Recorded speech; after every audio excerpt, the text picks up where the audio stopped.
ముస్లిం సోదరులు, ముఖ్యంగా ఇండియా సోదరులు ఈ మొహరం సందర్భంగా దీన్ని దుఃఖ దినాలుగా భావించి చెస్ట్ బీటింగ్ చేసుకోవడం మరి ఆనవాయితీగా వస్తా ఉంది.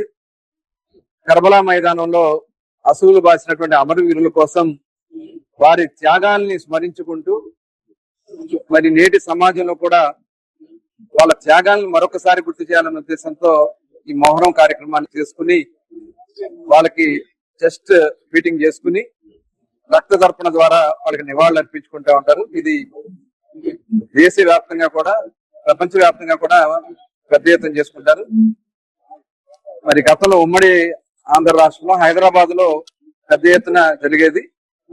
రాష్ట్ర విభజన జరిగిన తర్వాత మరి ఈరోజు మన మచిలీపట్నంలో దీనికి పెద్ద ఎత్తున మరి ఈ కార్యక్రమాలు చేసుకున్నారు. దాదాపు 41 రోజులు ఈ కార్యక్రమం ఉంటది.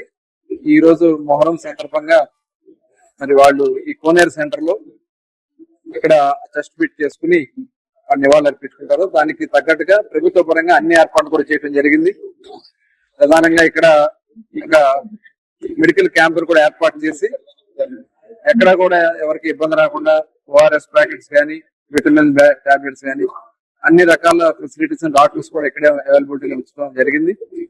అదే కాకుండా శానిటేషన్ విషయంలో మున్సిపాలిటీ ఎప్పటికప్పుడు వాటర్ తో వాష్ చేస్తూ ఎక్కడ ఎటువంటి వాటర్ నిలబడకుండా వాళ్ళు రక్త తర్పణ నిలబడకుండా ఇక్కడ ఈ ఏర్పాట్లు చేస్తూ కూడా జరిగింది. మరి అధికారులు అందరూ కూడా ఎక్కడే ఉండి ఇన్ని కూడా పర్యవేక్షిస్తా ఉన్నారు. మరి నిన్న నుంచి కూడా చాలా కార్యక్రమాలు జరిగినాయి. నైట్ అంతా కూడా వాళ్ళు ఆ పీర్లతో మరి భార్యమామ పంజాబ్ నుంచి ఈ కార్యక్రమాన్ని నిర్వహిస్తున్నారు. ప్రభుత్వ పరంగా అన్ని చర్యలు కూడా తీసుకోవడం జరిగింది. మరొకసారి మరి కర్బలా అమరవీరులకి మరొకసారి నివాళులు అర్పించుకున్నారు.